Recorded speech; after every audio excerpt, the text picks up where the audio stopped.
G'day guys and welcome to Raging Rhino. It's time for episode 13 of season 3 of The Bad Batch. Now, based on where we left off in the last episode, I really feel like this is going to be a little bit like a filler episode in a way. All we're going to get from this episode is Hunter and the Bad Batch crew getting the information that they need to find out where Tantus is, and of course using the guy that they broke out from the last episode, whose name's not important enough to remember, to get that information. But of course, all we're going to see in regards to Omega is how she is dealing with being locked up in Tantus with all those other Force-sensitive kids. I'm wondering whether or not there is going to be any Force sensitivity for Omega, but we'll have to wait and see in regards to that. I feel like if there is going to be any of that, it's going to be in the final 2 episodes anyway. But I will say the one thing that I'm expecting from Omega in this episode, if we even get to see her, would be that she comes up with some sort of plan to break herself out and break maybe the other kids out of Mount Tantus, because she's the master of solutions. She's the Mary Sue. She just does everything and it just works perfectly fine for her. She comes up with all the plans, and that's basically what the character of Omega is. So without further ado, let's get straight into this episode. If you are new here, you get to see my reactions as I go through the episode. And of course, you get to hear my review and my thoughts at the very end. Let's get straight into this. We also don't really know how long exactly she's been here, if there's been a time jump, basically. I'm Omega. Okay, so no time jump. I'm Eva. So Echo's tagging along on this one. You can find a ship departing from Tantus. The Bad Batch are going to Coruscant. They're going to. So it's exactly like I said. These guys are going to Coruscant to get the location of Tantus. And we're just seeing Omega dealing with the situation that she's going through. Ah, little pickpocket. Told ya, she's just going to try and break out. What's the little pencil going to do? Is that another clone of Django? Did she talk the same? Let's just go back a little bit here. That didn't stop her from causing problems in the past. I'm the chief scientist. There's similarities. I escaped from this mountain before. Really? How? I had training. I'm doing it again. Oh, no doubt. You all with me. No doubt. Look. It's so predictable. It's so predictable. What more can I say? I mean, she can't just sit back and wait for the other guys to come and save her and maybe not cause trouble and not get hurt or, create a situation. I mean, I guess you probably would, but it is very predictable. This episode has been so far exactly what I've said it's going to be. I just need them not to see me. They're watching. Always watching. So, hang on a second. The droids use that, terminal thing, like what R2 has and what Echo has on the end of his hand to open up those spaces. How is she going to do that with, a pen, is my question. Let's find out. If she gets to be able to do that, it's very unsecure. All the armors. Is he going to stuff him up? Set off an alarm of some kind? Hey, also too, I just want to point out, for once in this show, they've actually had to submit clearance codes and get permission and get given a dock, get given a space where they can park their ship. This is Transport Shuttle Alpha 44, transmitting London codes. You're clear to land at Docking Bay 5 TAC 02. It's the first time in 13 episodes that we've actually had that happen, and it's basically on an Imperial base. The Empire betrayed and imprisoned you. We broke you out. Remember that before you try and betray us. I'm here, aren't I? Yeah, I don't know. Wrecker, stay on the ship. Boss, right this way. Knock him out. We can't extract those coordinates, but that vessel is heading to Tantus. That's our way They in. need to get on the vessel. It's the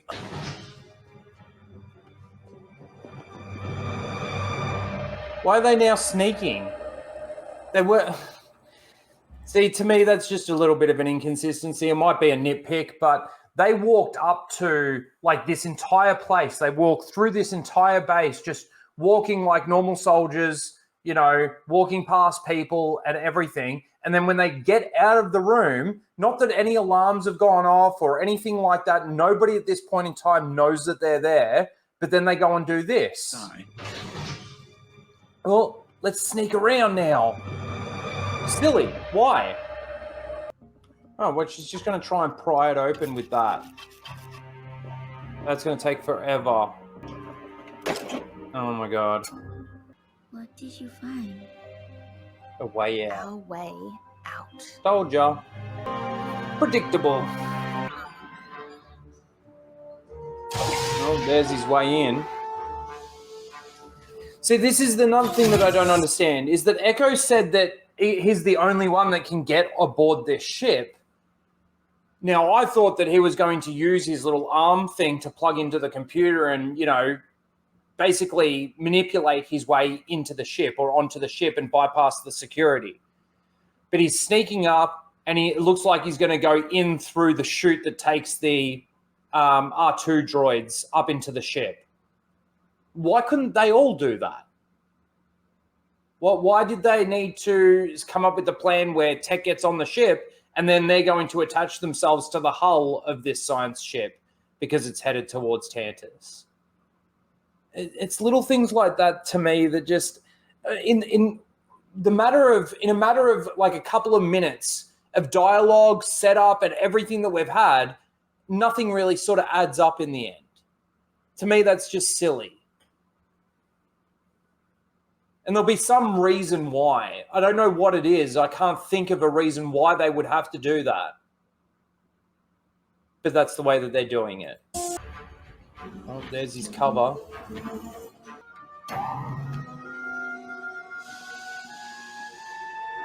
Didn't think to look up. Did they get clearance to leave?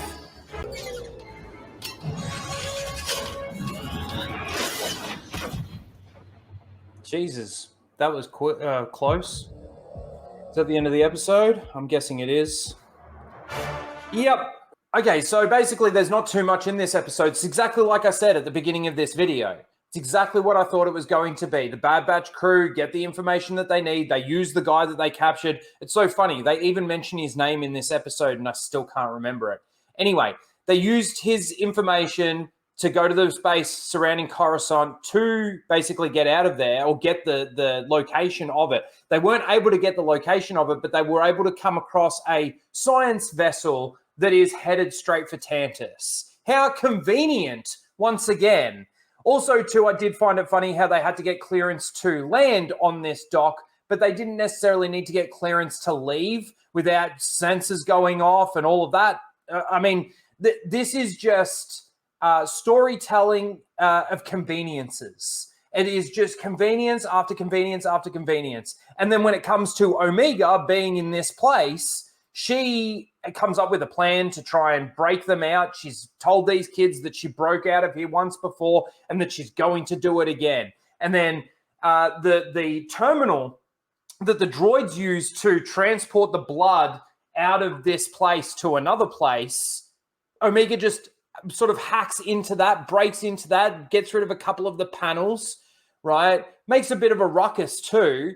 In the time that it takes her to come down, hang on, let me see if I can find it. So right here, she's breaking in. She notices that she's walking towards her room. So she goes into the vault, basically. But like while Omega's in there, a couple of the panels fall down onto her head, and she just happens to be able to get those panels back up before this science officer, whatever you want to call her, gets in there.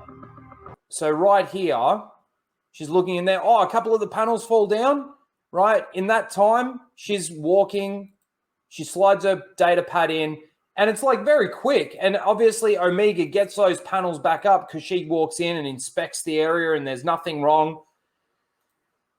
It's just, again, it's just conveniences, storytelling of conveniences, and predictable. Very, very predictable in regards to what's going to happen.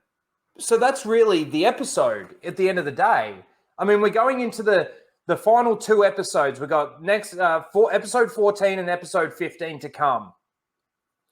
Now, based on the fact that the Bad Batch crew have attached to the hull of the ship headed towards Tantus, makes me backpedal a little bit in what I was saying in my previous video in regards to the culmination of getting all the cameo people together to help save Omega and, of course, get their way to Tantus and break into Tantus, all of that sort of thing.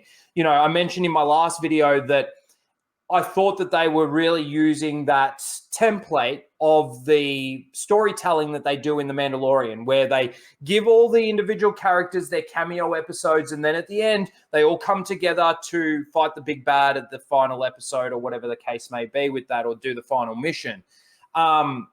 I'm not so much on board with that anymore. I mean, it very well might still happen, but based on the fact that they're already headed towards Tantus, they haven't had time to speak to anyone, unless Fee, the pirate chick that dropped them off at the beginning of this episode, dropped them off, if I can get to the image of it, dropped them off on this planet, and then Tech shows up to take them in the stolen Imperial shuttle. Fee might end up being the one that's the catalyst to get everybody together. And I don't know how Fee would find out where Tantus is, being that these guys have to go through all of this to get to Tantus. But again, this is Disney Star Wars storytelling. So they could very well just show up, and of course the SEALs will not care. They'll just clap. They won't ask the question on how the hell did they find that information. But again, I am backpedaling a little bit on that. I don't think that that's necessarily going to happen anymore. But that's, again, like I said, that's it. They got the information now that they needed, or not really the information. They ended up attaching themselves to a shuttle that is headed towards Tantus, and they're going to save Omega, while Omega is still trying to figure out how to save herself and save these other kids that are in there. So we'll have to wait and see for next week. Episode 14. This episode was called Into the Breach. There's a couple of episodes this season that really, the title of the episode really hasn't made much sense or lined up as much as I think it is. Anyway, that's my thoughts on the episode. Like I said, there's not really much to tell. I actually almost did a review at the beginning of this video because I already knew what we were going to see without even watching it. And that's what I mean by it being so predictable. Nothing out of the ordinary happened. It was exactly what I thought it was going to be. Omega figuring out how to break out, coming up with a plan of getting these kids out of there. And the Bad Batch guys, well, I said that they were going to get the intel. They didn't get the intel, but they attached themselves to a ship that is headed towards the mountain. Anyway, that's it. That's my thoughts on the episode. Let me know what you think of episode 13 of The Bad Batch. These last 2 episodes, I reckon, are going to be pretty crazy because they've got to make something happen, because the last couple have been a little bit slow, even though they are necessary, because it does need to tell the story in some way, shape, or form, and it's doing that fine, I guess. Anyway, let me know your thoughts in the comments below. Please don't forget to like, share, and subscribe, and we'll see you next week for episode 14 with 2 episodes left. We'll have to wait and see what they do. Later, guys.